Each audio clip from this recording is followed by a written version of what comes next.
Welcome you all.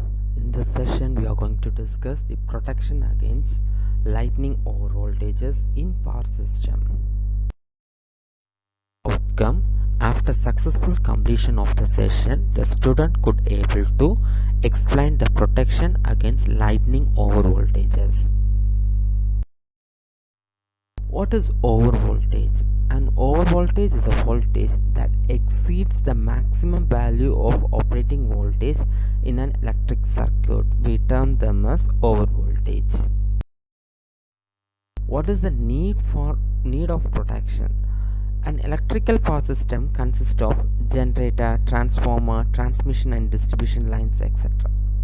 Short circuit overvoltages and other abnormal condition often occurs on power system. Switchgear is an essential part of power system and which includes switches, fuses, circuit breakers, isolators, relays, lightning arresters. If a fault occurs in an element of power system, a protective device is needed to isolate the faulty part. And in power system, there are two major types of fault. It may be a symmetrical fault or an unsymmetrical fault.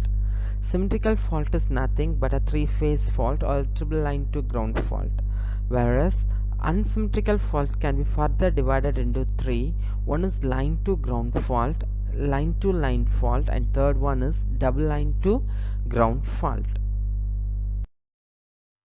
How to avoid this over voltages? We have three methods: lightning protection using shield wires and ground wires, using ground rods and counterpass wire, and by using protective devices. Let us discuss one by one. First, the lightning protection using shield wires and ground wires. See here, you can see, let us consider this is our tower. So let us consider this as tower, and these two P point represents the phase lines they are passing, and here G represents that is the ground wire. So whenever you see a tower, you can see a very thin wire at the top of the tower which pass from one tower to next tower. So this line we call them as the ground line.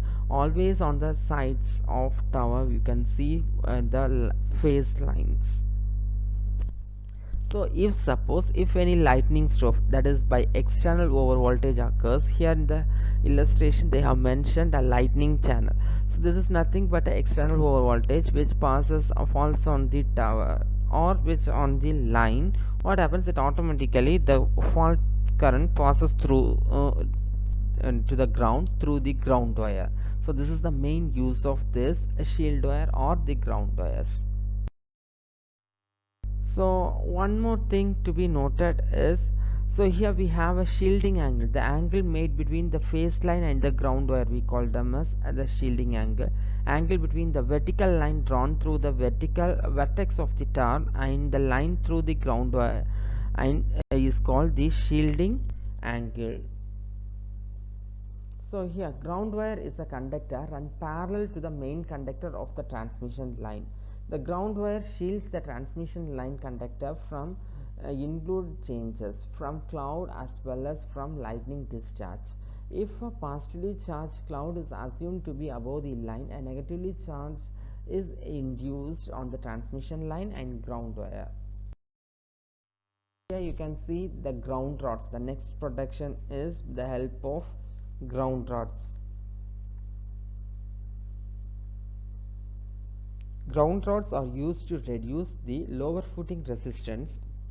These are buried in the ground surrounded the tower structure.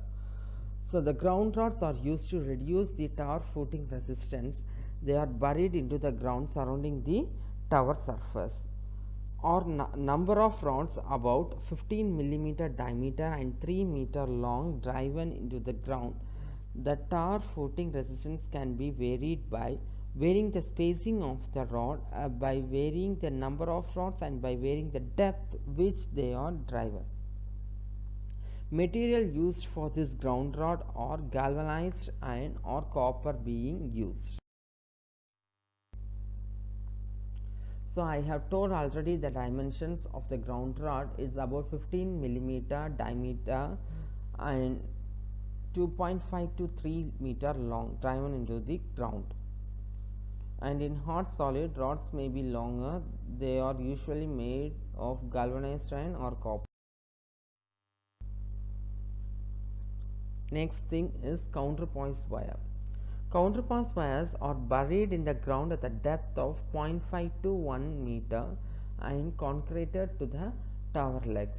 When a lightning occurs, discharge first through the tower, the ground through it passes to the ground through the counterpoise. So the next one is the expulsion gaps or the expulsion type lightning arrester. Here what happens, here in the diagram you can see this is the phase line, and this here you have some rod gap. So whenever a fault occurs, the fault current flows through this rod gap, and here due to ionization an arc takes place.